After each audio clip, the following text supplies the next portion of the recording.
My name is Mary Gowan. My husband was Phil Gowan, and we've been here at Bellevue 11 years, and we did not have children of our own. I had been working at a job for 19 years, and then those doors were closed, literally. And so I was at home trying to figure out what my next step was, and in the midst of that, I got a phone call from my younger brother telling me that my niece's children were in trouble, and would I be willing to help out. When Phil came home from work that day, I told him about the situation, and he's like, well, do we need to go get them right now? I said, no, not today, but thank you. So he was very willing. We actually had a couple of Zoom calls with Ryan first before we met him. After we finished our first call with him, Phil and I looked at each other, and Phil said, I just spoke to my son for the first time. After many months of calling back and forth, we flew out to Colorado to meet Ryan and bring him home in March of 2021.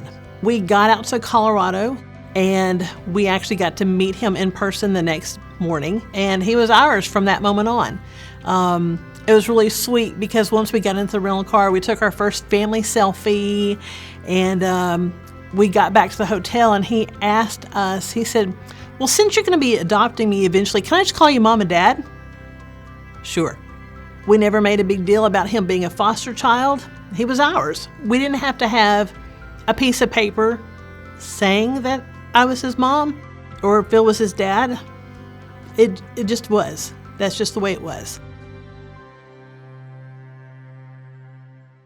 Phil was not feeling well even on the trip.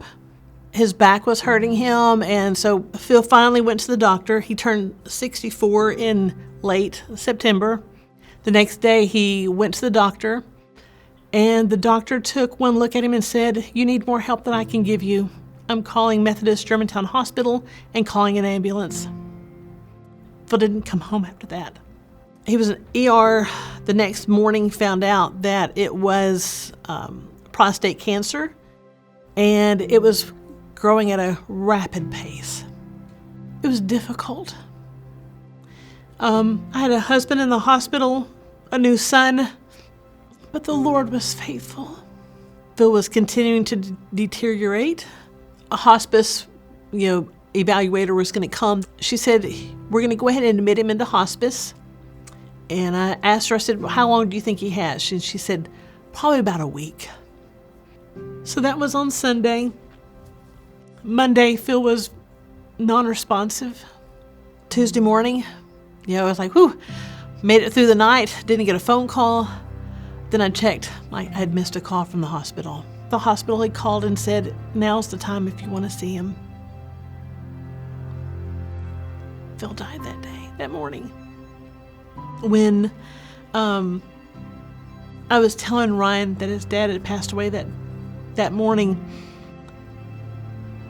he looked like he was about to cry, and then he says, Mom, Dad is with Jesus. I said, yeah, you're right. The next morning, I took Ryan to school and opened up my Bible. My next Bible reading was Genesis 16, and how intentional God is, not was, but continues to be. God is still good. God is still faithful. He is still God. Even when the times are difficult. Even when we don't understand.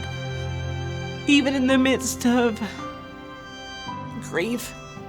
God has done some amazing things. I have seen God blessed in so many different ways. There are a lot of times that grief has overtaken, and life is overwhelming. But those are the days when God does his best work, I think. Do I believe him at his word? Am I going to trust him? And it goes back to choosing obedience. Choosing to be blessed rather than to be right. You don't need to know everything before you step out in obedience.